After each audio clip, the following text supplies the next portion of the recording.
These people are confused. Just need to love God stronger. Do I love God more? Do I love Him? Live. Pathway Studios in Johnston proper. You are live from the path.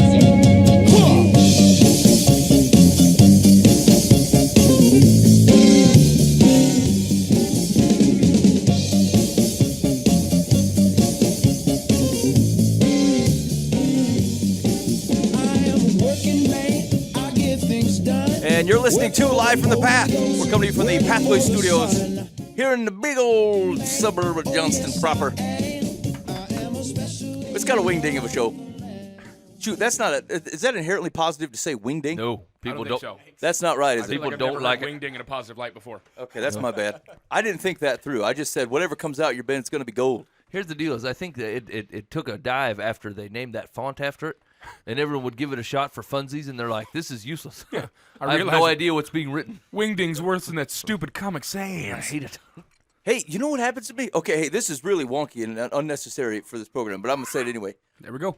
When I'm at work, I'm typing on the Microsoft Outlook, right? I'm typing up an email, and if I backspace, all my characters turn to Chinese. Does anybody have any solutions to that? Have you fellas run into that stuff? No. Okay, well, anyway, nothing to worry about. Here's what we got going on the show tonight.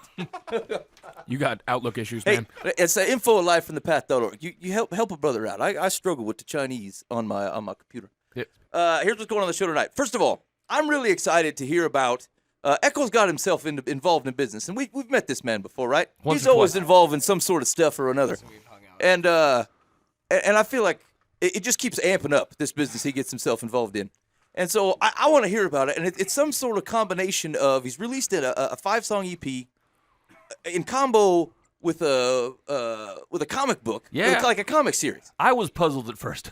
And I looked at it and I said, my mind is too far blown to comprehend this combination of stuff. But I started digging into it, and I love this. I love this thing. So, but Echo's gonna explain it much better than I will. So we're gonna hook up with him, have him kind of tell us how this thing came about, what you guys are after, and what you kind of expect folks to get out of it, and definitely how to interact with it. That's what we're hitting for tonight. Can we cover that? I think we can do that. Okay, I think that can be done. All right. Also, this morning I'm reading in John 11, and I come across two things in John 11 where I said, I have not pondered that before.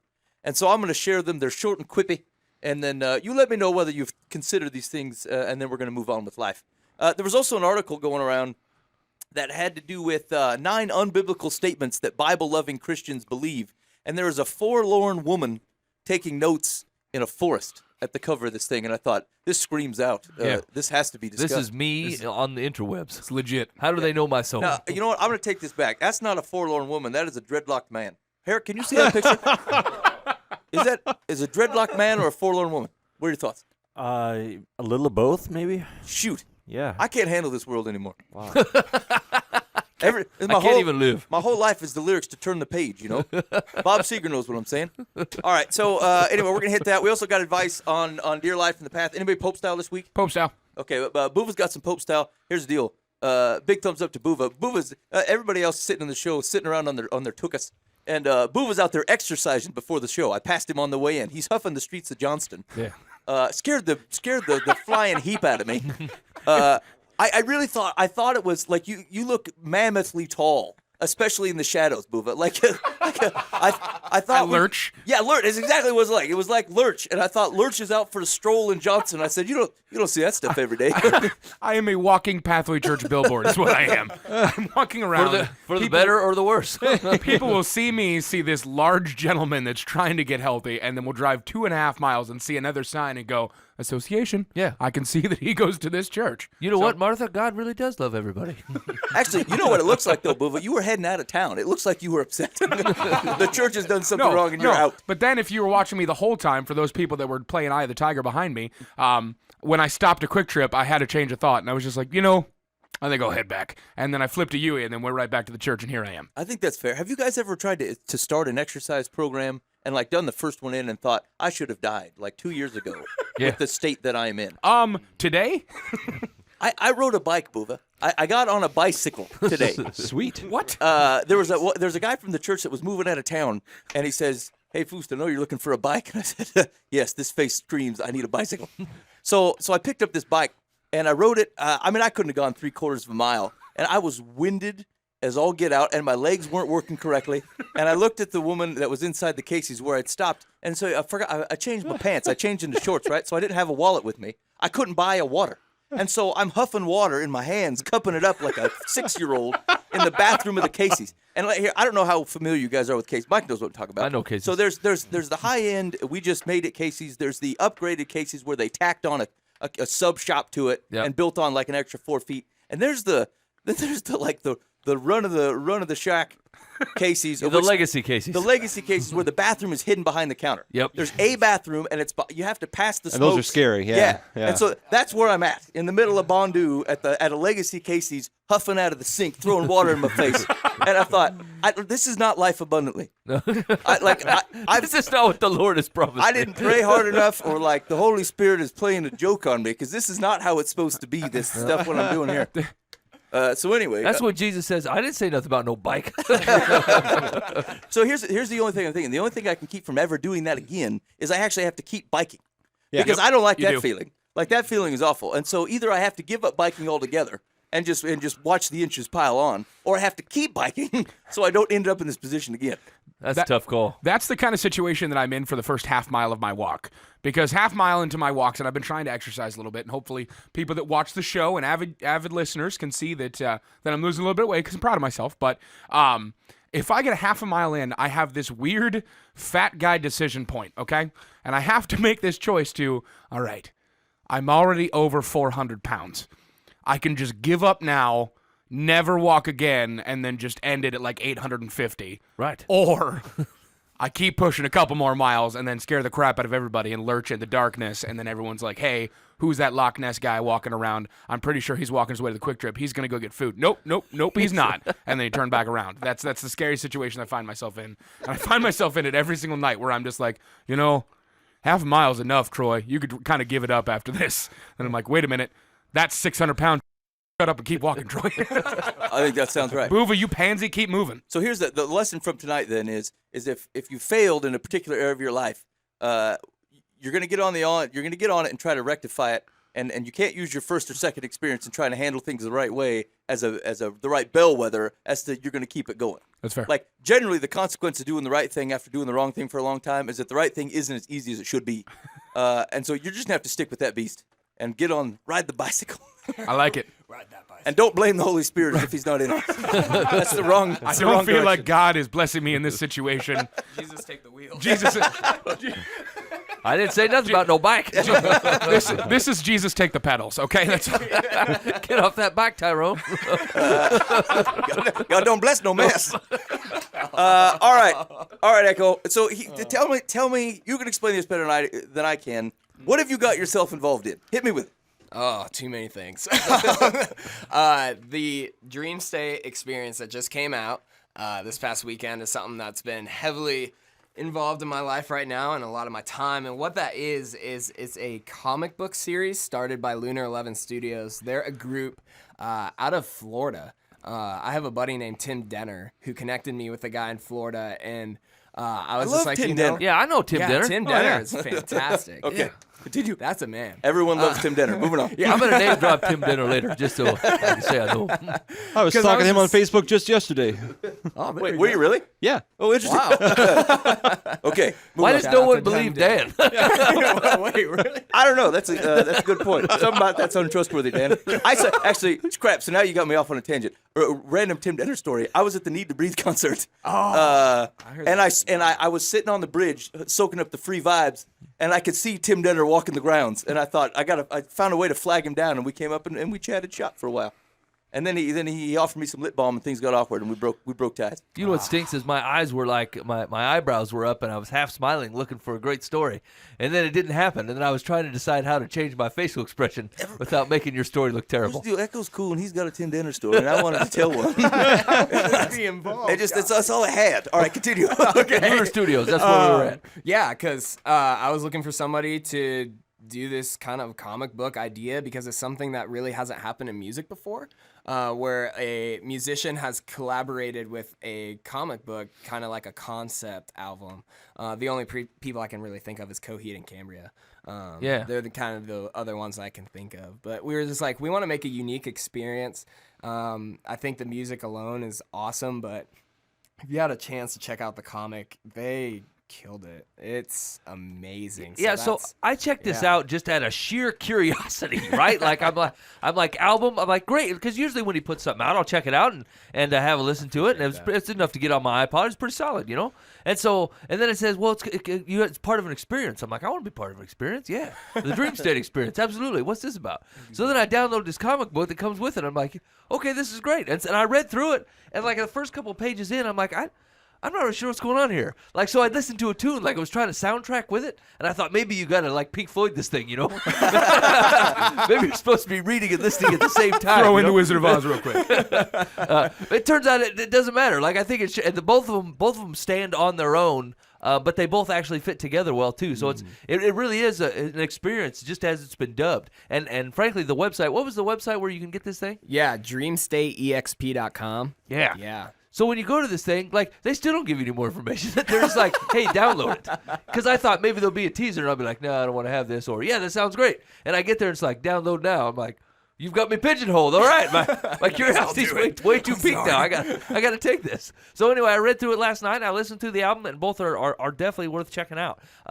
When I was listening to the album, though, I saw that you have quite a few collaborators on the tunes. Who were some of them fellas? Yeah, so the first track is actually Matthew Lanebecker, who just absolutely destroys that hook, and he's from Hope. So I kind of been knowing him for a while, and he's one of them. And then let's see here, track 2 is John Cheatham. I don't know if any of you know him, but he is a phenomenal singer who actually used to live here in Iowa, but decided to kind of take his career in a different path in Atlanta. So Sure. now he's rocking it in Atlanta, Georgia. And then the third track has my twin on it, Becca. She's singing the chorus. And got a couple guys, a guy named Epic, and then Loso, who's out on the West Coast. A couple rappers that I respect. And then next one. So how do you do that? Do you like do the track and then send it to them, and they kind of throw down on it and then send it back, or do you got to fly them in, or how does that work? So it kind of depends. So far, I haven't had the experience to fly somebody in really, except my producer, Absolutely. Aaron Hogland. He was the one who made all of that just sound phenomenal. But most of the people, I've recorded the track, then I'm like, hey, I could really use a verse on this, or let me know what you think about this song. Can you add something to it? So sometimes it depends on the artist. Like John Gibbs on the 4th song, he's under a record label, so I kind of had to go through them and be like, hey, I would love to talk with John and get this started. What does that look like? Obviously, there were a couple dollar bills that they wanted. So. Absolutely. Yep. Yeah. So we figured that out, and yeah, that's kind of how it goes. That's way cool. Do you kind of pick and choose who you're going to collaborate with, or is like whoever's available, or you're just like, hey, I got this thing, and I just feel like your part would fit perfectly with whatever you come up with. It's your vibe that I'm looking for. It's huge, like determining who you want to collaborate on a song. Especially for me, I take it very, very seriously. Like, I think about a vibe, I think about the song, I think about the message, and then I think about people who's passionate about that. And so every single one of those songs, yes, some of them are more well-known artists, and that was a blessing. Yeah. But for the most part, it was like, I really know that you would fit this song perfectly. And honestly, there were artists that I hit up that was like, you would fit this vibe so well, would love to discuss connecting. A couple of them slipped off, a couple didn't ever really respond. Sure. We've had that problem with Phil Collins. We ask him in here all the time. Multiple times. Yeah. He's like, no. Well, Echo, you lost me at you're really serious about making sure you choose who you're going to be having on your tracks, because I was wondering what exactly vibe do you have to get to feature Live from the Path on the background of one of your tracks, and then you kind of lost us that you're very serious about the selection.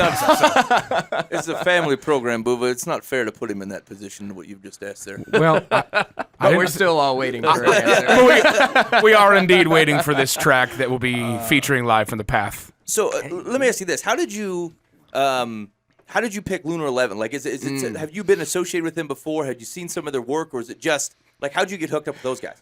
Oh my goodness, that is the part of the story that is just ridiculous. I went off of Tim Denner's word. Like, he's like, David's a solid dude, and I was like, okay, I'm kind of desperate. I really need to find somebody to figure this out. I'm taking a half solid dude at this point. Sure. Yeah, it's like, and I messaged him, and literally my message to him was, I can't really explain to you what this is gonna look like, But what I'm looking for is for you to capture the essence and the theme of this EP, and I want you to make a comic book out of it.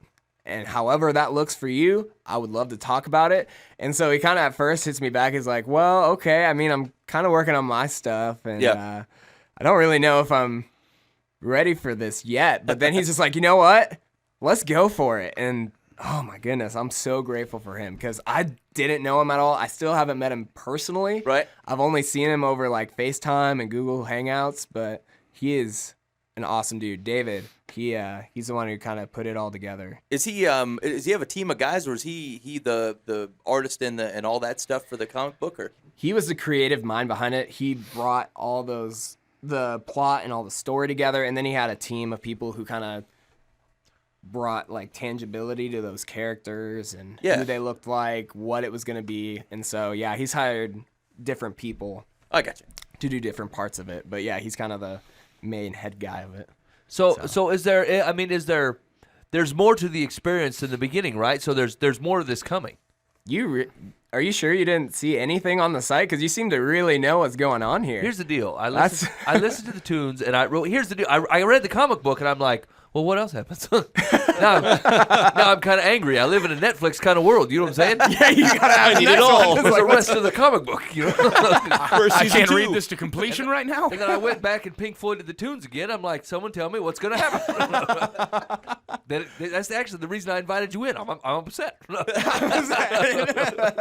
I'm demanding the comic book now. But yeah, I'm excited for the next part. You know, like I want to know what's going to happen. I think I kind of get the vibe and the gist, and so I want to see how it's going to kind of all roll out. So there's more to come. Yes, and honestly, the way I like to put it is the comic book and the music is an appetizer. It's just kind of like, it kind of settles and it's kind of something that you enjoy, but then you're like, okay, let's get into the meal.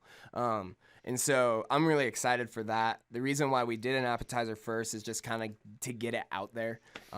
We made it free for a reason. Because we just wanted to get everybody ready for the experience. And then now moving forward, Lunar 11's planning on doing a full graphic novel of it and even expounding further. Like, it's huge for them. I'm really excited for them. I'm planning on doing a full album with it. I was going to say, are you going to do an EP every time a comic book comes out? No. You're going to be busy. Yeah. Well, it's kind of in the works to have a couple songs and a comic book coming out in another couple months. So that's way cool. Like just the concept is, you're right. It's not something you see every day. And just the premise alone piqued me to want to know exactly what's going on. And awesome. And lucky enough, like I shouldn't say lucky, but like, I mean, you guys pumped out a product that was solid, right? Like it wasn't all hype. It wasn't all, hey, big intense build up and then it wasn't that at all. It was really, really good. Actually, that's a good point, because like in our day and age, especially with the tools people have at the resources, and actually our show is a good example of this. It's pretty easy to publish stuff. Yeah. Right. It's pretty easy to show up to market and say, hey, I know the technology, or like I found the ways of which I can get something print to paper, or I can get it so you can download something, or I bought a microphone and can lay down some tracks. Like, you're getting a much broader, you have more access to people who are producing art, and it becomes actually a little more interesting in trying to refine art and bring quality stuff to market that actually has something to say. And I think that's something that is in a rush to produce, we don't always consider what we're actually producing. And so that means the things that actually carry with it some of that weight, some of that thought, do start to stick out, and you can see time. Like it's weird to say that, but you can see time. You can see when things have been matured a little bit, have had time to age and sit and tell an actual a story, a narrative, and fit together, rather than something where you're just kind of cranking stuff out and dumping it out for the world to take a glimpse of. We were talking just before the show started. I was intending to broadcast on Periscope tonight, and Twitter basically bought an app, Periscope, of which you can do like live streaming. And so like I thought, well, maybe we'll just set up an iPad in the corner, and you can also kind of catch like an alternate view. Like anybody cares, right? But like I thought, whatever. If there's a guy eating a salad and there's 6 guys watching that, some way look at the back of my head while I talk to Echo. But like again, that's kind of the other side of that culture, which says like anybody can kind of turn something on and say, check out what I'm producing, and we're just voyeuristically interested, as opposed to seeing a crafted art form. And it's not that those two things can't mingle. I think there's some circumstances in which it can. But like, there is something about actually still having a craft and putting art together. And from what I've seen of this project, like it's got it. It feels like something, and it's like I said, as it can go together, and it just shows some of that maturity that you don't always find. So I mean, congratulations on that. Like it's got that vibe to it. And that's huge to me to hear that. And I thank you. And honestly, I have to give props to not only, I mean, obviously God for continuing to grow me myself. Like I've had plenty of people hit me up and be like, man, you've matured since the last one. Yep. There's a lot that's changed. And I'm like, thank you. And I got to also give it up to my buddy, Ryan Buck. He's just poured into me, challenged me, like, music is literally wearing your arm on your sleeve. Yeah, wearing your heart on your I sleeve. did this. Exactly. I wear both arms on both Do I have sleeves. my arm in my sleeve? It's wearing your heart on your sleeve and letting everybody else assess it. And so it's really good for me to have those people who challenge me, who are like, that's not your best. You can do better. Hey man, RP Buck is fierce. Yeah, and he's awesome about it, and he's a visionary, and he's creative, and I've really got to give it up to him and everybody else who helped with this project, because it's not just me. I definitely did not do this alone, but I actually really appreciate you bringing up that topic of art. Just with the kind of media and society we have now, like you think of, and this is no diss to it, but like things like Spotify, Yeah. like it's a great tool, but it's also devaluing art. People don't buy records anymore. You don't put down $10 to $15. People don't have money for that. That's real. That's how it is. But we also don't value art as much anymore, and so people don't put as much time in the art because they're trying to continually put out more and more and more, so that will kind of just help fund what they're trying to do. And It is kind of a circle, though, right? Like, I can name Yeah. probably 2 artists that I keep track of who put out solid albums. The whole album. I can listen to the thing, song number 1 to song 10. They're all good. And I think I got 2 guys in my playlist that I can trust to do that. But like most people, it's 99 cents. It's one time. I kind of dug that one too, and you put out. But other than that, like I checked out the rest of your album. I feel like you just kind of phoned it in, And so like that is. Is that in response to the way that I buy things, or do I buy things in response to that? Yeah. Your question is it are we acting that way in reflection of the art that's being produced, or are we simply consuming it differently that causes the art to have to change? Exactly. that's dope. Exactly. Yeah, That's a good question. That is a good question, and I don't know. Here's a relevant example. I was listening through, and I picked up the old. You remember the first Collective Soul album, Mike? Yeah. Had Shine on it. Yeah. All right, so like there's like 3 or 4 decent tunes on there, and those guys they put out like 1 or 2 good songs per album for the next 5. Yep. But like there wasn't anything coherent about the album itself, and I'm not. But I'm like I appreciate high art, but I'm not. I'm nowhere snooty about it. I'm like You're certainly not cultured. no, that's pushing it too far, right? But like having listened to that, I thought, but like I just recently started like listening more into to Muse, and like they got full albums worth of stuff, and like Muse is good. those guys are putting out not just like the stuff that you hear on the radio, right? But like give those full albums a spin. And there's some stuff going on in there that can draw you in and kind of connect you with some things. And so there's places for both, right? I still if I'm gonna ride my bike, I ride my bike to like the radio pop tune. It makes me feel like I'm getting some business done. So true. But like and I might consume that on a 99-cent level, right? But like if you're going to introduce, it's just maybe there's just not as many people playing in that field, and it really is a good question as to which is tail is wagging the dog. And I think honestly, it depends on what lane you're in as an artist. Like for some artists, that's their lane, is that they want to make that pop music. That's trending. And a lot of it also has to do with the label. The label wants them to make that kind of music. But we're all in a different lane. And sometimes music sounds like pop hits, but sometimes it's just artistic. So right, and it's not really a fair label though, is it? Right, like to call something pop or one way or the other, you're really just defining whether other people dig on it. And it's too bad that's gotten such a stigma to it. Where like it's okay for me to listen to an orchestral rendering of Katy Perry's Firework, right, and there's like, oh, hey, that's epic, right? But like That's music. But if I listen to it straight on the radio and I dig on it and I throw my arms out and all this business, then like that's lowbrow. And like and make your own choice as to what's lowbrow and what's not. But like the fact that other people dig on it can't really be a good barometer as to whether it's art or otherwise. Like it's just a weird tangent, and the problem is we are in such a microculture where not only is everything brought up to the forefront very quickly, but everyone's opinion on it seems to have equal weight and also comes out very quickly. And so like we're not so much digesting art as we are like demolishing it and gnashing it up and then pooping it out. You know what? That's actually the truth of it, though. Like, and this ties in a bit what Dan's been talking about here recently about posturing. You know, when Jesus talks a lot about that, he talks a lot about posturing, but not only when it comes to your relationship with him, but your relationship with others, right? And like, if I had to nail down the culture from what it is, most of it is posturing.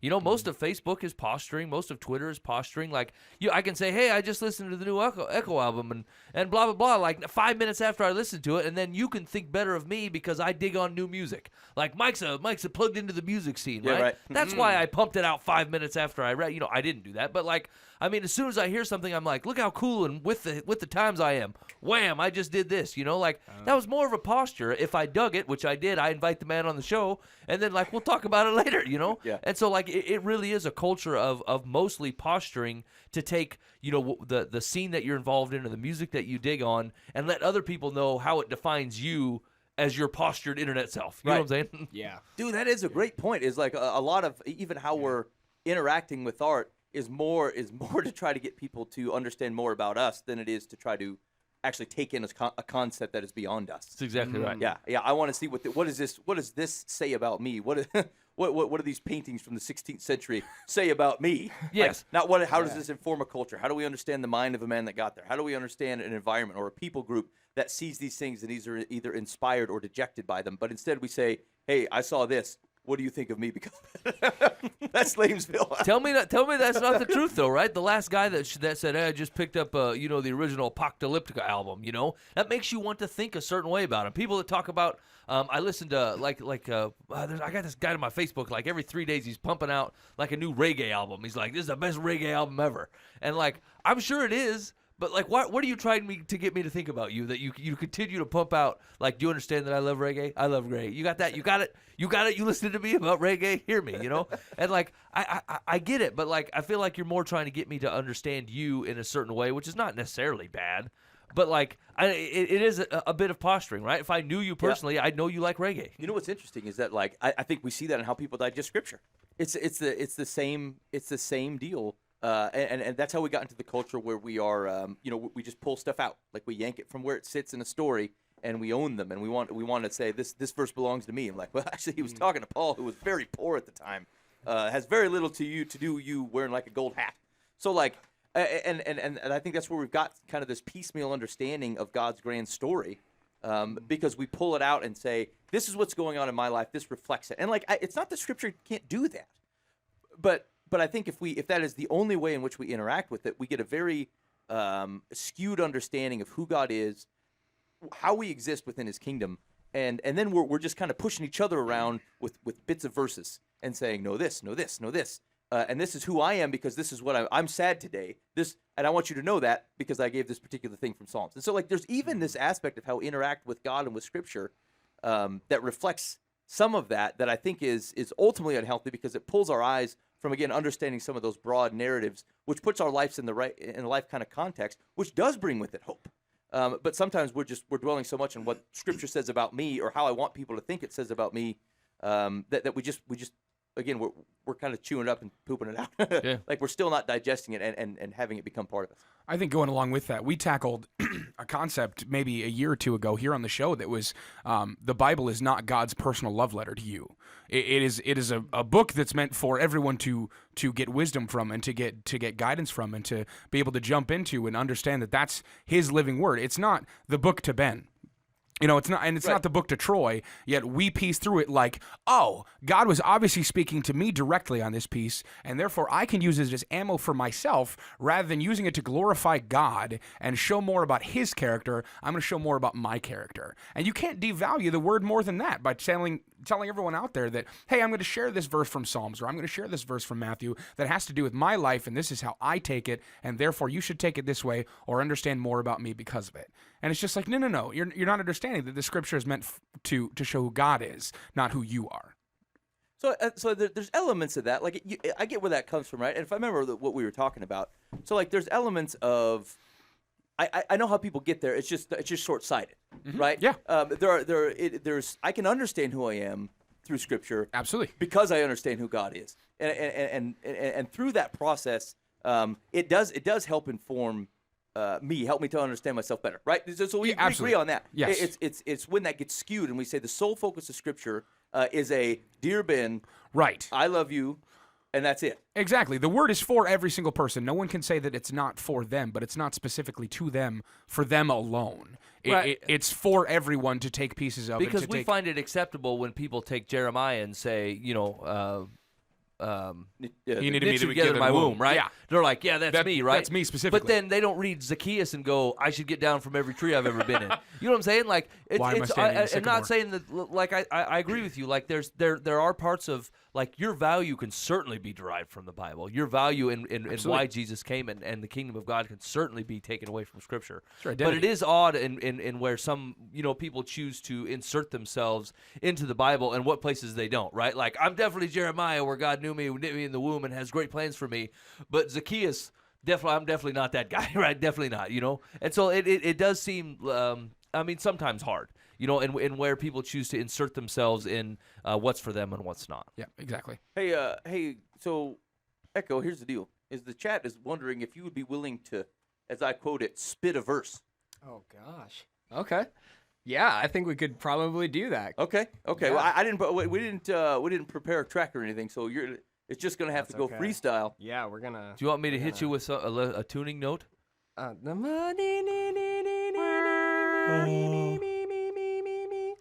I feel like you did it without me, so you fine. hit me with the.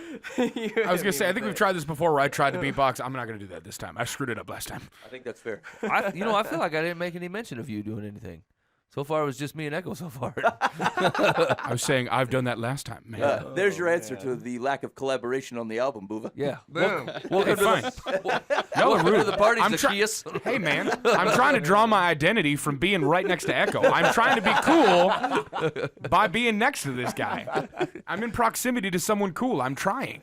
Hey. I tried that with the Tim Denner story. It went very poorly. It went awful. I thought I might be able to top it. It did not work. Oh man. Oh. All right. What is this? Is this going to happen right now? What do you got? You need some time? Let's do it. Okay, let's make it happen.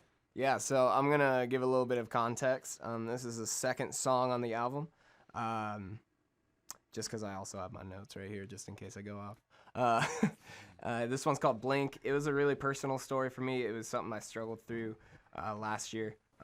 Just letting go of a situation, letting go of a relationship from the past. Yep. That I hadn't fully let go. I was like, oh, yeah, I've totally gotten over that. But I was living in the secret shame of actually still having those memories and that regret of leaving it and letting things go. Yeah. And so it was just like, it was painful, but I needed to do it. And so this is the second verse from it.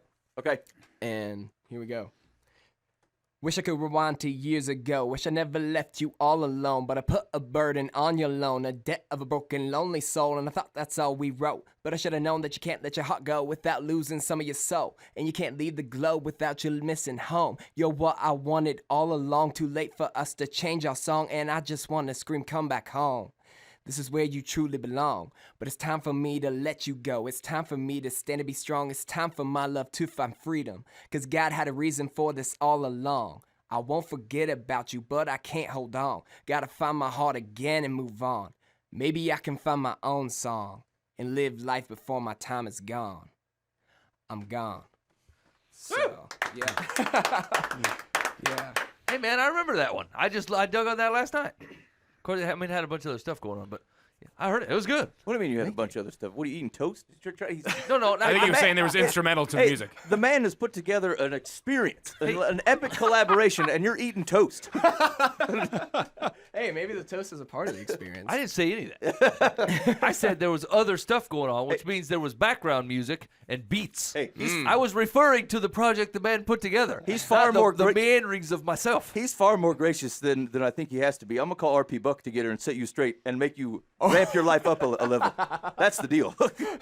Hey, Ryan, I've been doing bad stuff. Can you yell at me for a bit? Yeah, I got some free time. When are you available? Thursdays? I mean, I didn't see him exhibiting any of that behavior, but something to consider. Oh, man. Okay.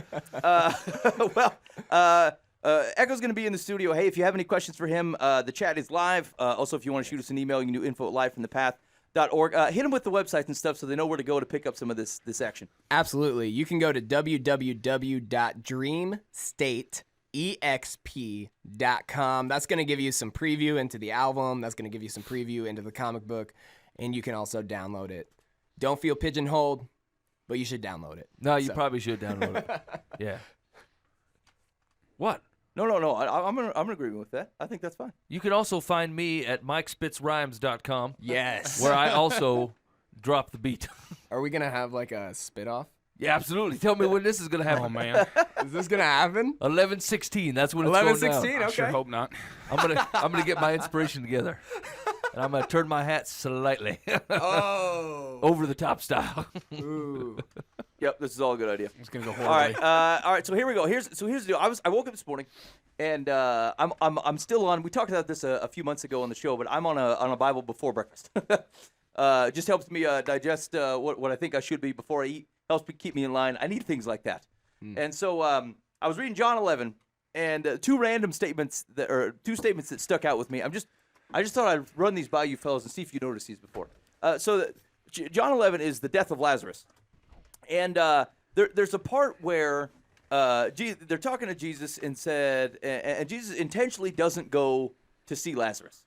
And it says, the disciples said to him, Lord, if he has fallen asleep, he will recover. Now, Jesus had spoken of his death, but they thought he meant taking rest and sleep. Then Jesus told them plainly, Lazarus has died. And for your sake, I am glad that I was not there, so that you may believe. But let us go to him. And here's the verse. So Thomas, called the twin, said to his fellow disciples, let us also go, that we may die with him. And I thought, now here's the deal. Thomas has been very narrowly put in as the doubter. Yeah. As the doubter. But this is the same Thomas that says, let us also go that we may die with him. Thomas has been unfairly pigeonholed. No, I agree. I mean, generally, even on the doubting part, like, there's part of me that's like, yeah, I feel like I'd say, hey, you got to show me something. This seems outrageous, right? I get that part. But, like, this is the same guy, and he says, let us also go that we may die with him, that we may die also as Lazarus has died. Yeah. And I thought, that's straight up strong. And I had never, whatever, I've gone by that verse, I guess, before, and it just had not registered with me to give A, Thomas some credit, and B, that's a freaking heck of a statement. Yeah. It is. We're heading out? Good, let's die with him. I feel like we're pretty easy. We're pretty quick to forgive Peter, and Paul, and then Thomas makes one small request, and like, hey, I'm having a hard time, like, fully buying into this thing, and then like he's done for thousands of years. No one wants to redeem Thomas, you know. I saw your body mutilated. Excuse me if I'm not Yeah. really sure this is the right. Paul shows up. He's like, I used to kill people just like you, or have them killed. We love Paul, you know. Thomas is like, listen, this extra spiritual stuff and the people coming from the dead, I'm just having a hard time processing it all. Can I get some help? And then everyone hates Thomas. That seems really unfair. Yeah. So anyway, item one that stuck out with me. I'm not sure it's a conversation starter, just something I noticed. Yeah, we gave it a shot. Okay, no. Here we go. Number two. So there's a plot. The Jews are now plotting to kill Jesus. It says John 11:45 says, many of the Jews therefore who had come with Mary and had seen what he did believed in him, but some of them went to the Pharisees and told them what Jesus had done. So the chief priests and the Pharisees gathered the council and said, what are we to do? For this man performs many signs. If we let him go on like this, everyone will believe in him, and the Romans will come and take away both our place and our nation. And listen to this statement from Caiaphas. But one of them, Caiaphas, who was high priest this year, said to them, you know nothing at all, nor do you understand that it is better for you that one man should die for the people, not the whole nation should perish. All right, here's the explanation I don't remember. He did not say this of his own accord, but being high priest that year, he prophesied that Jesus would die for the nation, and not for the nation only, but also to gather into one the children of God who are scattered abroad. So do you guys recall that Caiaphas was behind the prophecies that said Jesus was going to die for the nation? I don't remember that, honestly. No, I do not remember that at all.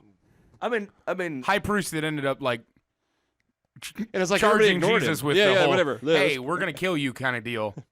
I mean, so here's what I'm thinking. What I'm thinking about that though is like, if you're the high priest and you go around prophesying stuff, I mean that stuff better happen, right? Otherwise, what's your Leviticus whatever, where they you don't trust the guy whose prophecies don't come true. Yeah. Okay, and so I don't know. It seems like he might have had a stronger motivation to kill Jesus beyond some. We say like, oh, he's afraid of losing their kingdom, or we're concerned that the Roman Empire is going to blah blah blah. But like the guy said it was going to happen. If it didn't happen, he looks like a fool.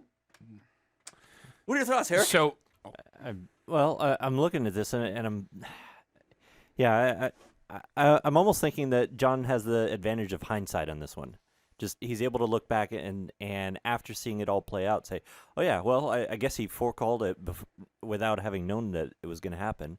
But it also makes me ask the question about how did John know this? I mean, this would be like a closed door session of the religious leadership. I mean, this would be like the Supreme Court going into their own room and just saying, hey, let's talk about this ourselves and hash some of this all out.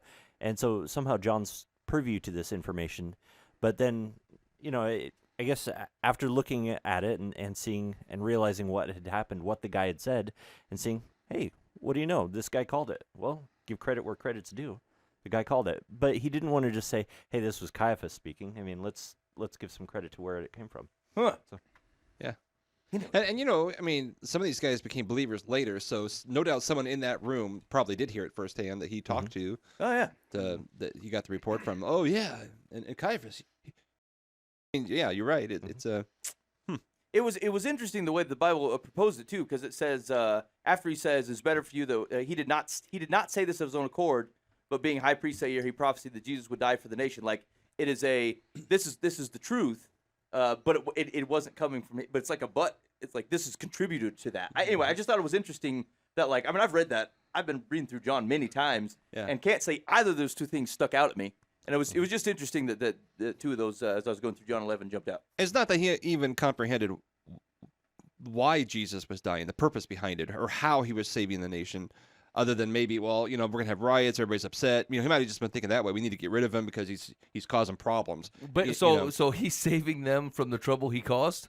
No. So listen to what it's saying. Not for the nation only, but also to gather into one the children of God who are scattered abroad. So from that day, they made plans to put him to death. So the justification is that like this is not the Messiah, but it is through his death that these things will then occur. And so we are actually doing the work of the kingdom for him to die. That actually makes sense because in John 6, I think Jesus says that like you will seek me and you won't find me. And the Jews were talking amongst themselves like, what does that mean? Is he going to head outside of Palestine and start talking to people outside of this area? And is that what he means by we won't find him?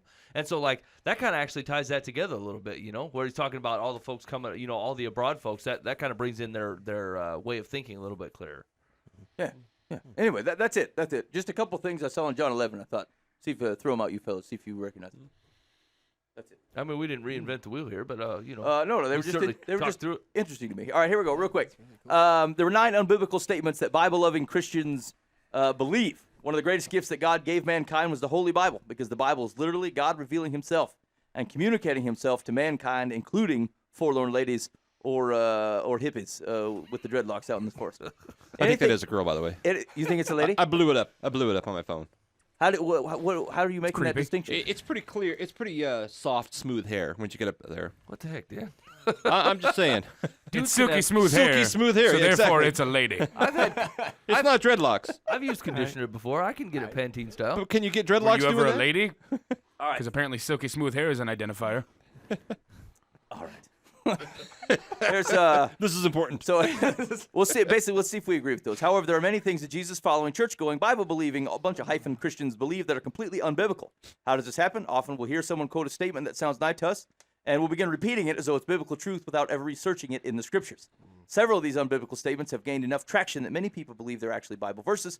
Not only are the statements unbiblical, most of them teach the opposite of what the Bible teaches. And let me clarify up front here. The reason we bother to even do something like this is the same reason we do things like Secular versus Solomon, and we go through our Dear Life from the Path advice stuff. It is not to say, hey, you're going around using these phrases and you're a bad Christian because Right. of it. You It's bought not- the footprints poster. Boo. That is not the point.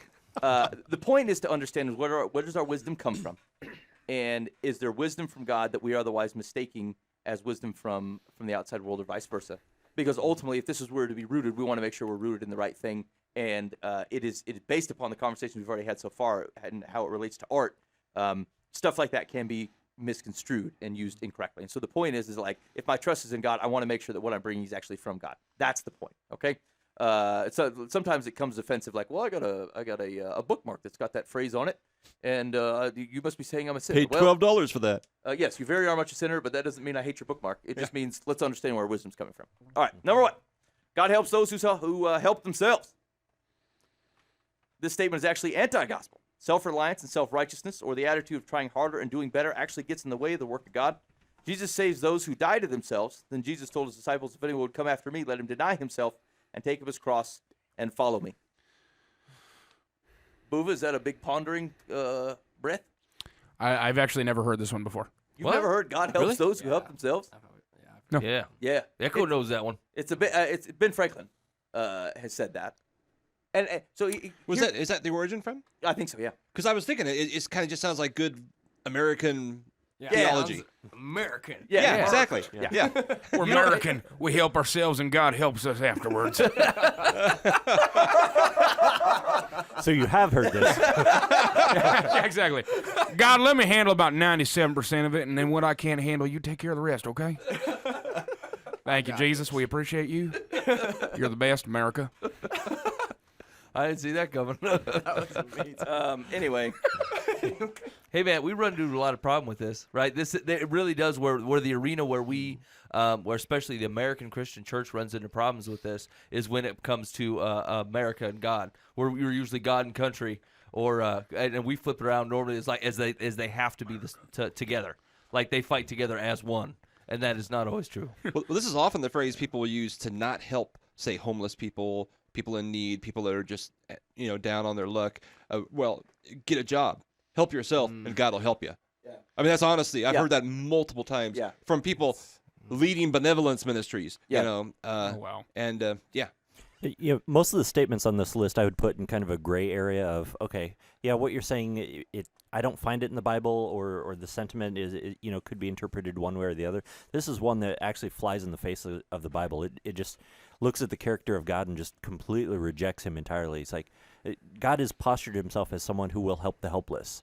And this statement does the exact opposite of that. Yeah. help yourself, orphan. So I don't know how I don't know how someone who claims to follow God can honestly make a statement like this unless they're also being ignorant about God. So And I think it's This one's pretty somewhat indicting. of like a fallacy that we've kind of bought in American culture.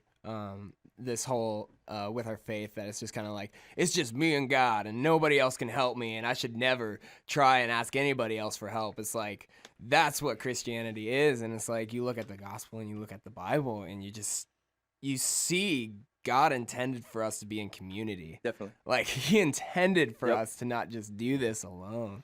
And he wants us to help those in need. He wants us to be there for those who just cannot do it on their own. And I like the side comment you made of like, help yourself, orphan. It's just like, it's really kind of sad sometimes how we do buy into that, even in ourselves. Like, it's like, nobody else can help me with this. Nobody else wants to stand beside me in this. Our identity and how well of an American. Yeah, definitely. One of the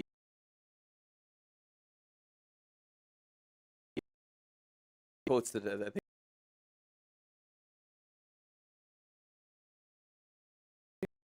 was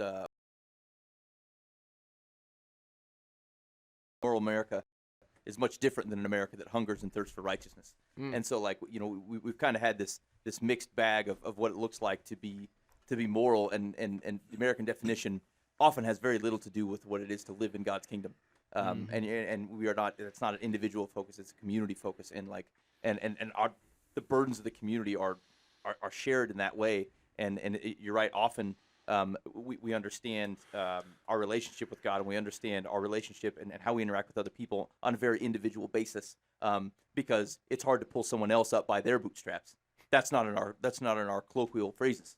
And so we end up using that, and that's how we view the world. And it is destructive to ultimately the way that God's kingdom functions, even if you see whatever positive American output you have from following that direction and moving in that way.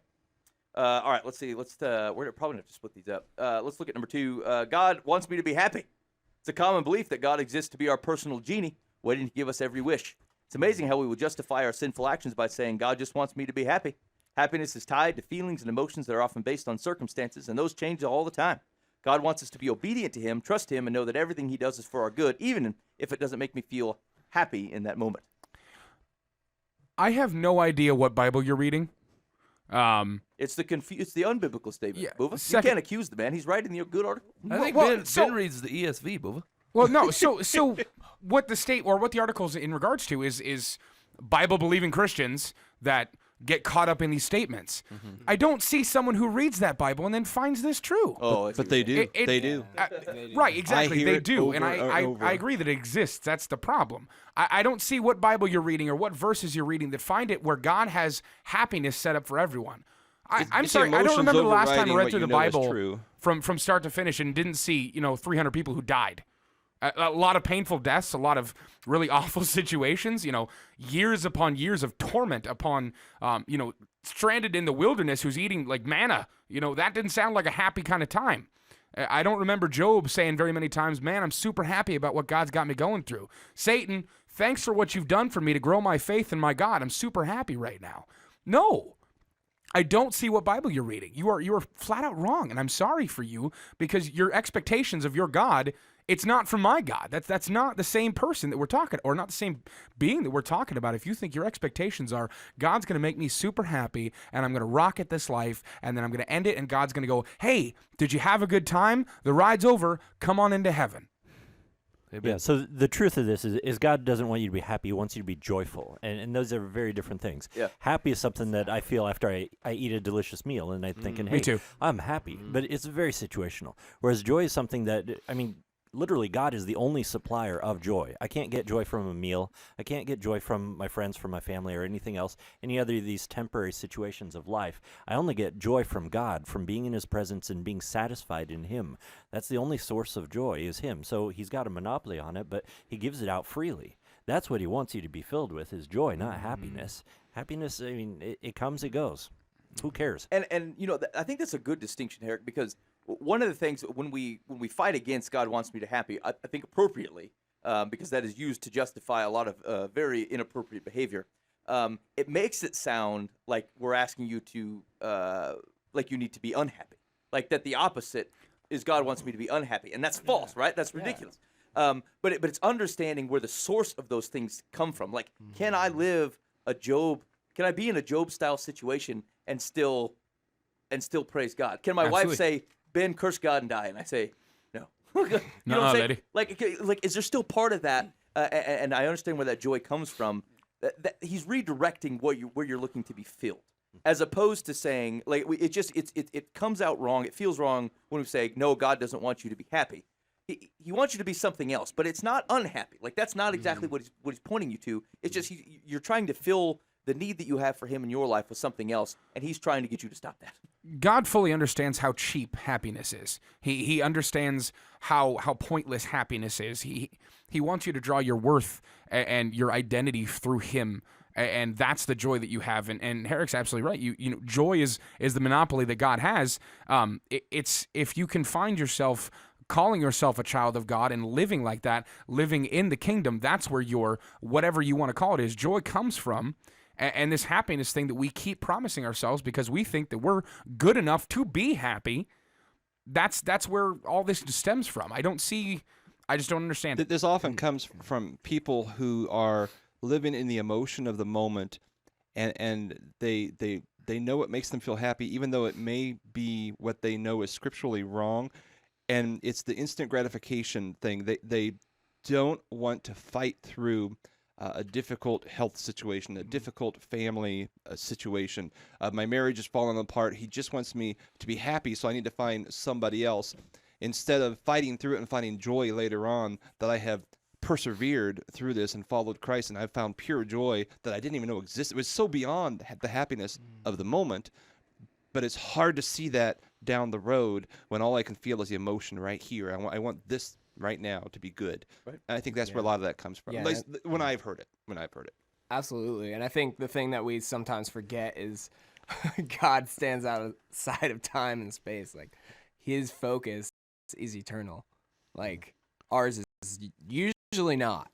And so what we try to do is we try to fill our perspective of temporary things to satisfy ourselves, like you've been saying. And I think it's something that's really good. And like what we've been saying to bring up, though, is that yes, God does want us to be joyful and not chase happiness, but he did also create those emotions. Like, he is the originator and creator of all those things. And so we can't just be like, God, what you created is kind of crappy.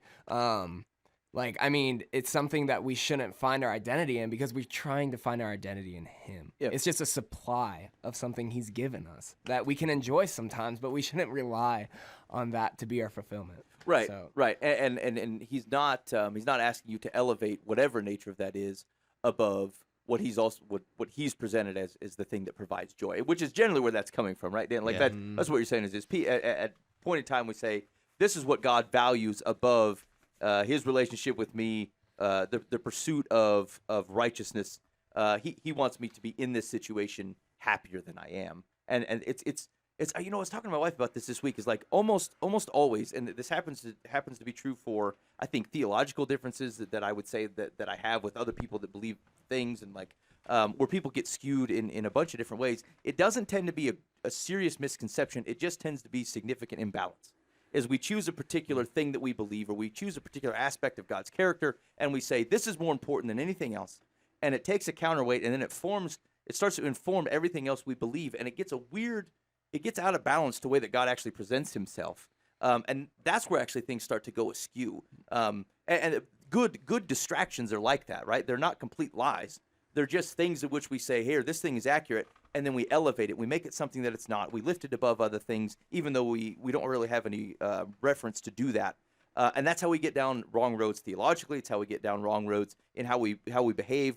And we say, like, look how God will do X, Y, and Z because I've seen him do it, and then we ignore the 10 other things of a life that produces that. When the same God that wants to bless an institution like marriage that he created is also the same God that says, fellas, there are times when your prayers will be hindered. I simply will not hear them because of how you're interacting with your spouse. And so, like, you have to recognize both of those things as being true without elevating one or the other and say, I will act based upon limited information even though I know better. And so it's almost always an issue of more of imbalance than it is straight up falseness. All right.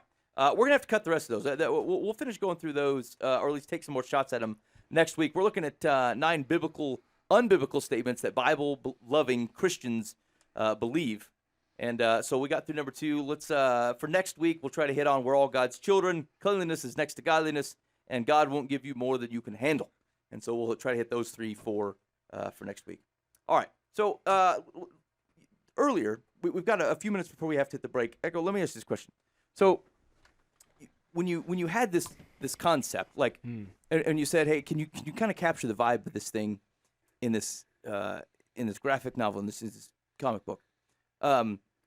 If you could put to words in a few short words the vibe, like what is it that you were going for? How would you describe that for someone to start to use as the paints for the palette, if you will? absolutely. So the concept of the dream state Yeah. is taking us to this point where we all face is that when we face struggles, when we face trials, pain, just suffering, those kinds of things.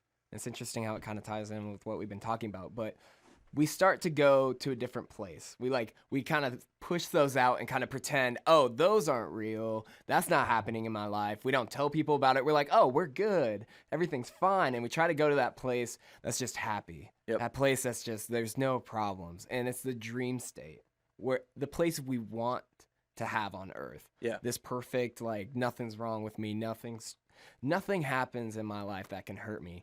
And that's what we live in so much in our mindset and in our hearts sometimes. And so that's what I'm trying to address is getting into that world where my mind's been, where Right. my heart's been at times, and pulling that out and bringing people along for that journey as well. So. All right. That's a good. I don't know. It's a good synopsis that people can kind of take a look at that and know what they're jumping into. And actually, even just thinking of some of the cover art that's on the thing, I think expresses some of that really very well. Thank you. That's a cool deal, man. Make sure you're checking that stuff out. Get on the website, dreamstateexp.com. You got it. Get that thing downloaded. You just there's a quick sign up process. You can download the file. I mean, and they give you everything, man. Give it some time to download, and everything is at your fingertips. And you can start kind of just diving in to this experience that Echo and Lunar 11 have been able to create. And so make sure you show those guys some love. Hook up with them on Facebook and Twitter. There's a comment section on the website. Let them hear from you on what you're feeling through this thing. If you're enjoying it, if it makes you upset and you want to, kick puppies about it, like whatever it is, Please. fellas got to know, right? Yeah, we want to know that first, actually. Yeah. You write us first, the puppy kicking and whatnot. We need to talk to you. Because I directly. really love puppies. So if you're thinking about doing that, we need to. We have a won't talk. pass that information on to Echo. We'll talk about it privately. We'll let him live in his little dream. Oh. Snap. So make sure you you just spend some time soaking this thing in, and then art is exponentially better as it is interacted with. It just is, and to be honest, like even if your experience isn't what artists are creating it to be, like that is kind of the cool thing about art, is that you're able to interact with the different ways, and you're bringing an entire different mindset than perhaps the creator. And art gets to play on that field where everyone gets to take it in a little bit differently and try to understand each other better because of it. It's a very cool experience. So interact with them in that way. Hook up with, like I said, on use social media for good in the world. Dang it! And Don't posture yourself. stop posturing. Just say I loved it or I did not. Yes. And then talk about and talk about it and be part of that experience. It's very cool. So we're not done. If you're listening to us on 99.3 The Truth Network. We have got to let you go. Our medium grade dollars only keep us on the air so long. Big thanks to our sponsors, though. Big thanks to Bob Eisenhower with the Eisenhower team. Go to EisenhowerTeam.com for your home buying and selling needs. We have a lot of cool interactions with Bob this week. They're just great guys. We vouch for them because A, we love them. B, I've done house stuff with them. So was Mike. They're just the right guys for the job. And so hook up with the Eisenhower team. Also, Westfield Veterinary Hospital, westfieldvethospital.com. You can sign up online, get your appointment scheduled if you're too lazy to pick up the phone. But hey, if you like picking up the phone, they're going to be there for that They too. got people to talk to you. Yeah, they pay phone folk. And to they're pick up very the mad phone. about this kick puppies thing that's come up. Yeah. we're gonna have to hook them up with the email as well. They also do great work. It's where I take my two dogs. It's where Mike has recently had a cat missing an eye. They've taken care of that situation. One-eyed Mabel. Yeah, one-eyed Mabel is now seeing, albeit through one eye, but seeing better days for having interacted with Westfield Veterinary Hospital. So go to again westfieldvethospital.com and they can hook you up with that way. If you're on the Truth Network, we got to let you go. Hey, be faithful in the means, and God will handle the ends. You've been listening to Live from the Path.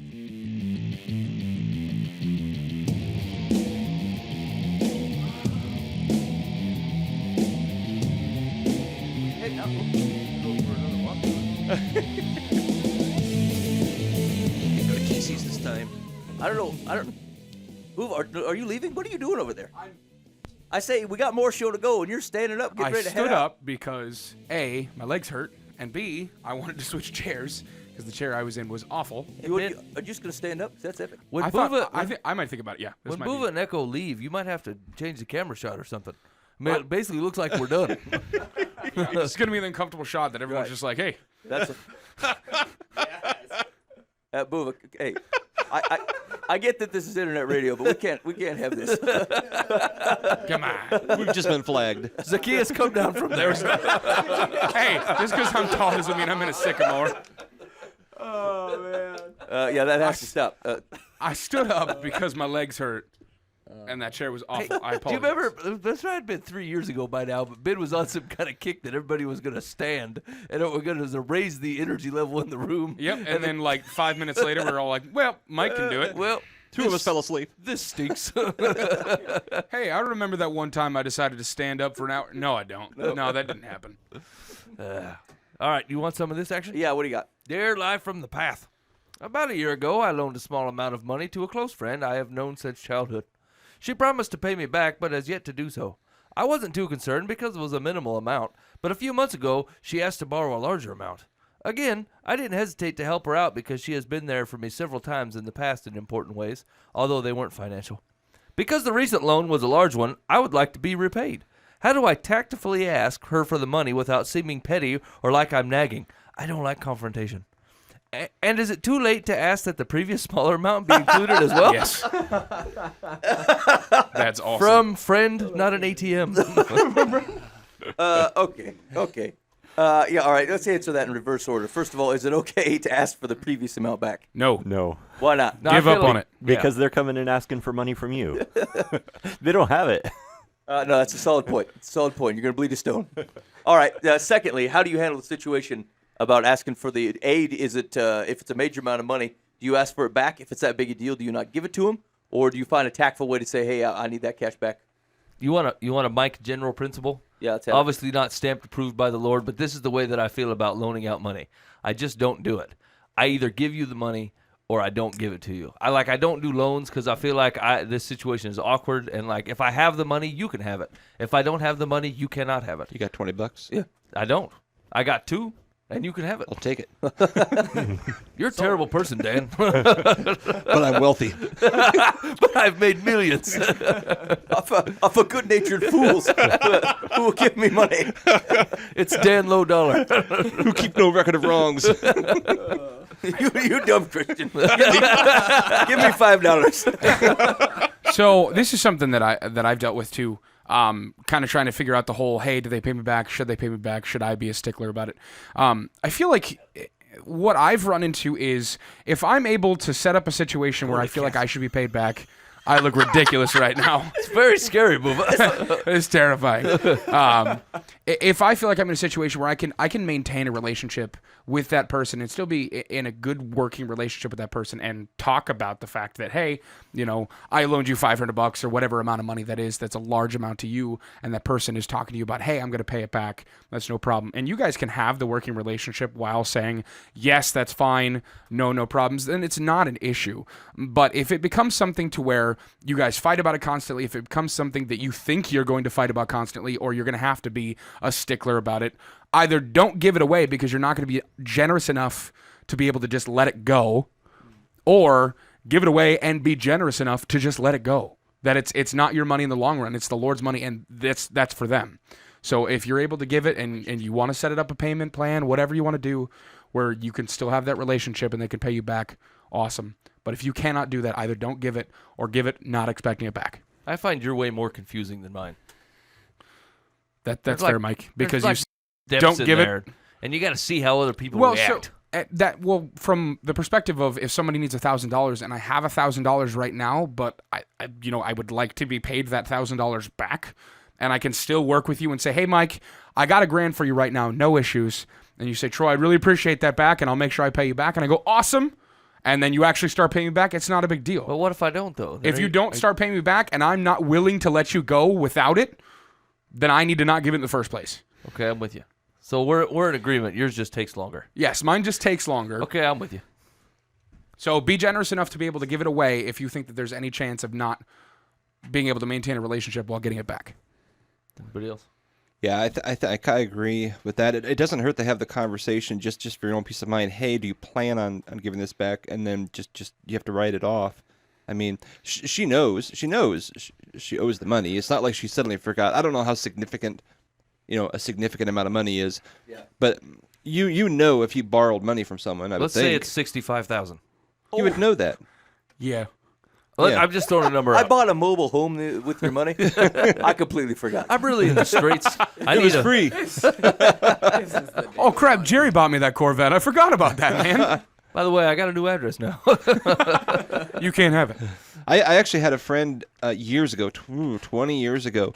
I can't remember. It was tax issues. Like there was something going on, and he had approached me and said, "Hey, I will lend you $10,000." I'm like, dude, he's just this business guy in the church. At first, it blew me away that anyone would have $10,000. I was a pretty young guy, now I have it all over the place. But yeah. But and I said, here's the deal: if we're going to do this, we're going to put it in writing, and I'm going to pay you whatever interest you would have if you had this in at least what you had in investments.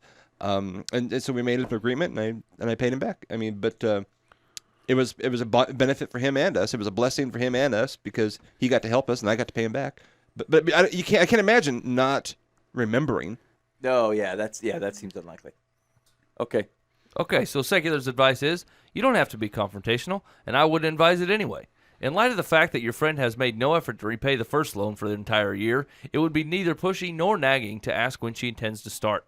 If she can't come up with the entire amount, perhaps she can pay a little each month.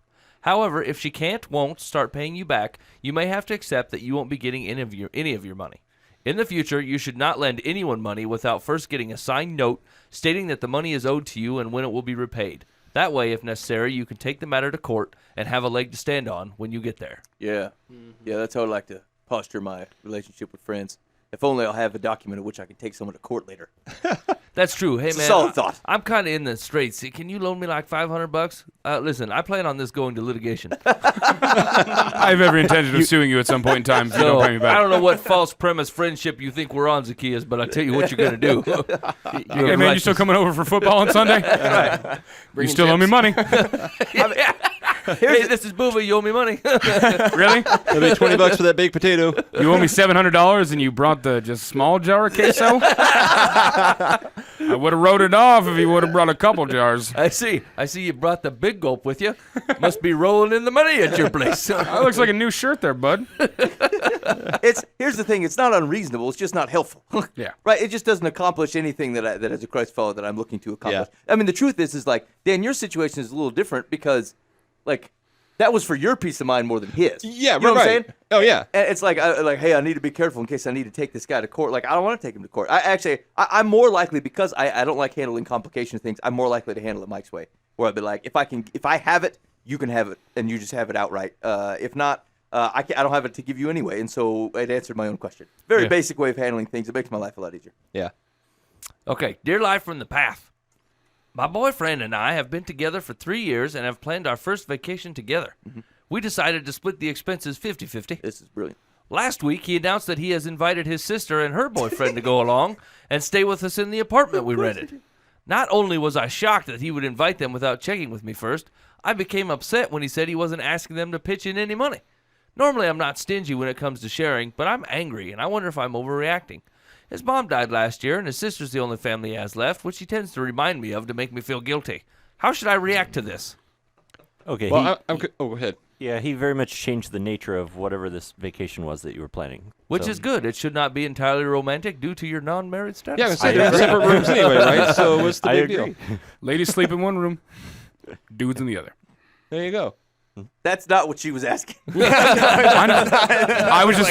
You're right. That was not what she We're was trying asking. to protect them from themselves. I was making sure we were hashing out that part too. It was This is the right answer to the wrong question. added on commentary. Sometimes Jesus gave the right answer to the wrong question. All right, try at least to help her in her circumstances, assuming they're good-natured people who are not Go getting and it sin on no dirty more. in the hotel room. Okay. You got to drop this thing. He's just trying to be generous to some folks. And you're going to be generous as well, I guess.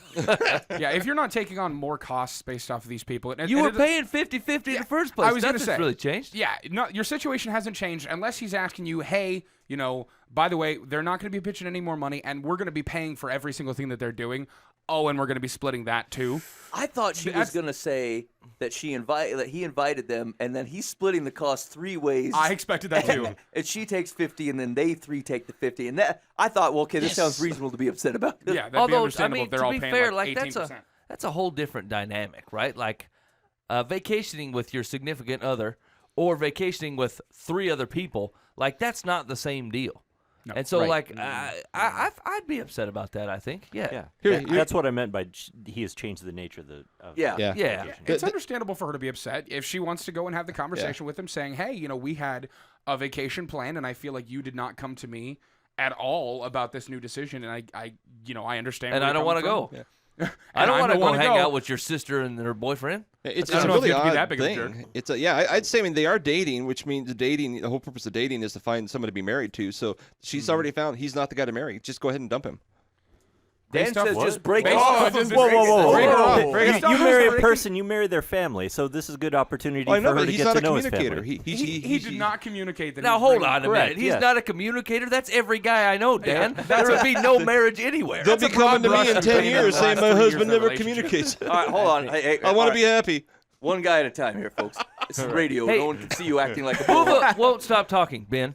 I can't help it. He's like that. He's gotten louder since he stood up. I feel the stood energy. up. This is why I did not stand up in the normal situation. I can't walk before the show anymore because then I get up and then I get fired up a little bit more and I'm like, I'm right. See, Ben, it's still happening. I think in this situation, drop the mic. Now he's pouting. Just in the corner. Why do you have problems communicating, Bubba? I think, especially in these relationships in this thing, To be honest, at least from the perspective that I'm kind of getting from her, if they had just sat down and talked this and fleshed this out, I think she would have been a little bit more okay with this. Yep. And so I think the thing to do is honestly just talk that out, because here's the thing. Yes, you need to talk out this current situation, but you also need to discuss, like, hey, listen, we're dating.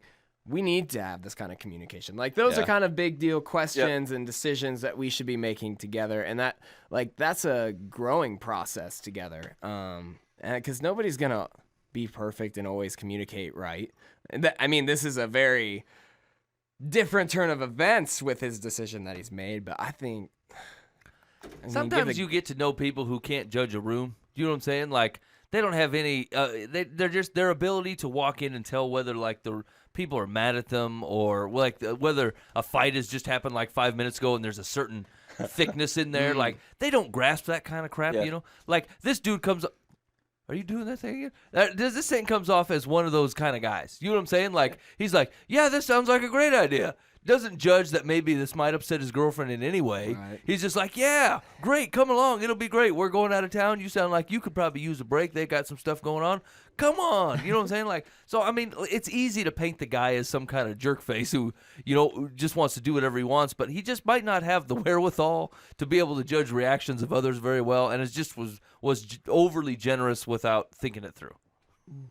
Okay, so all concur with Echo's general advice, which is you don't need to make a straight decision right at the moment. Let's talk it out, but understand that like there is something about him making a quick decision without consulting you that does speak to some element of your relationship that is worth exploring. Yeah.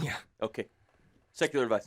Secular says, tell your boyfriend that out of consideration for you, he should have cleared it with you before inviting anyone to come along. When he tries to make you feel guilty about reminding you that his sister is all the family he has left, patiently explain that you understand this, but this was supposed to be your first trip together, just the two of you, and this has taken the romance out of it. That's true. Then make it clear that you do not intend to foot the bill for your sissy and her boyfriend because that is not fair to you. And if he doesn't agree, cancel the trip because you wouldn't enjoy it anyway. Ha! And then hit him with your purse because that's the kind of attitude you want to use. That seems a little rough. Yeah, that might have overdone it. You might get to that point, I guess. But I don't know that I'd start there. And I'm wondering, this is from her perspective. Yeah. You know, there's been conversations I've had with my wife where I had already decided something was going to happen, and then I come in with the conversation, and I don't tell her I've decided. I try to make it, you know, a conversation. I basically where she comes to a conclusion, and I say that's a great idea. I shine it on. She until sees she right says through no. it, though. but I haven't made the decision. I mean, with the other people, I've just decided I want this to happen. Yeah, okay. You know, and yeah. So I'm not saying that's ideal. I'm just saying. All right. It's a bad idea. We got time for one more? Yeah, one more. All right. Dear Life from the Path. For the past few years, my mom's, with whom I spend my birthday every year, has gotten into the habit of buying my birthday present the day of. She waits until my birthday, then buys them in a rush all at one store, or suggests we go shopping together. She's not stingy on price. In fact, she tends to spend more than I think she should. What bothers me is she makes no effort to prepare a gift in advance and just asks me then and there what I want. She also often buys me a number of things I didn't ask for. The last thing I want to do on my birthday is go shopping. It has made me increasingly less excited about my birthday each year. How do I explain to her without sounding ungrateful that I'd rather receive one thoughtful present than a lot of expensive ones? Thoughtful might not be her strong suit. Yeah, and you might be ungrateful for people buying you stuff. Her love tanks is that receiving gifts thing. That's more important to her than the price tag. And the other gal, the mom, she's just doing it. Who cares what day they bought it? This seems like a very odd I wouldn't distinction care. to me. I'd kind of like it more as, like a new car, Dad. I bought you a shirt 2 days ago. I bought you a shirt today. Okay, I'll probably wear it the same way. Yeah, but if they say that it's the thought that counts, then there was really very little thought involved in this. No one actually says that, do they? No, I mean that's what people say when the gift is crappy. Yeah, these are solid No gifts. one really says, "Hey, it's the thought that counts." No, I mean it. By the way, I put a lot of thought into this. Here you She go. wants to buy them all at one store. Oh no, one store. I deserve multiple stores on my birthday. Doesn't the man? I feel like he comes off a bit entitled. So somebody sympathize with him.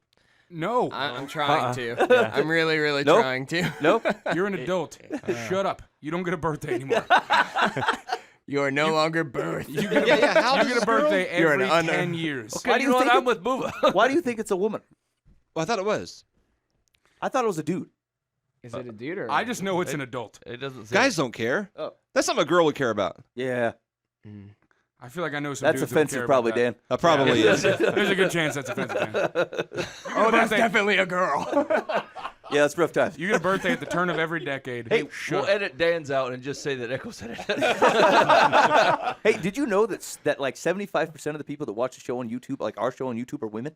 Really? That is, we have a there much you go. stronger lady demographic. Hey, have that surprise you this week. Actually, Is I that mean, to because be most honest, of our that- audiences are wives. I mean, you're You getting never a lot watch of it, right? viewpoints in mind. Like, you're getting a lot of viewpoints from guys, so they're like, "How do I get to understand guys more?" Yeah, that's right. Let's I had listen no to a talk idea, show fellas, we're with so There's all some guys. idiots. Like, Look what having a penis did to those fellas. Now they don't know how to give gifts. hey, I want to note that that's podcast. I did not say That's true. That I was did not say penis on the broadcast there. Duly noted. It's a good move. All right, we'll dig on secular. No one wants to sympathize with Matt. No. I'm Nope. trying hard. Shut up. All right, secular says, "Excuse me, but you do sound ungrateful. Your mother may not be as emotionally invested in birthday celebrations as you are, or she may do this because she wants to ensure that you have gifts for your birthday you can actually use. Rather than criticize her generosity, why not mention in the weeks before your birthday what you might like to have? If you do, it might save her some money and some frustration." Mom, I prepared a list of all of the gifts that I would like this year, and I sent it a month before my birthday. You have plenty of time to go and buy all my gifts. Thank you very much. I did a registry at Target. I have a hard time with this. Like my in-laws, That is awesome. like they ask you what you want for Christmas, and I was not prepared for this. I've never Yeah, did, yeah. growing up, and like. I mean, she always rocks it. She always, she'll pick out some stuff that you didn't necessarily, right ask for. But like, Isn't that awkward though? You're other like, than that, they're like, "What do you want?" I need a blue I'll iPad. take this and It's this like- specifically. She's like, I want my money to go to something that you specifically wanted, But like, it's just really awkward being It like, is. "Here's how you can spend your money on me," Like it just Gumballs. feels really weird to do. But like, it's the same generous heart as in someone just buying you something. It's just, I don't know, like the exchange feels odd, I want to know what the budget is, because it's like, what do you ask for, really? I mean, yeah. Ask for a giraffe I always every shoot year. one. I always throw giraffe. the moon at one of them. You know what I'm saying? Like I always ask for something outrageous, and then I ask for like whatever 3-4 things that are reasonably priced. But I always shoot for some outrageous thing in case they befall the lottery or something. Then at least I'd have my digs in before Christmas. Yeah. That's what I always told my daughters. Just give a range, they can choose. Grandparents always are asking them for a list. Oh yeah.